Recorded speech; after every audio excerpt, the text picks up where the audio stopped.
Ow!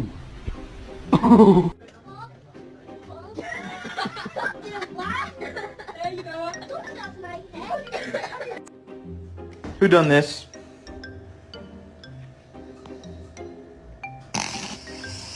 This is how you tell the difference between a purebred dog and an inbred dog.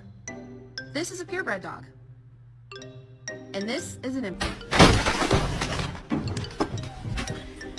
Yep, they did it again.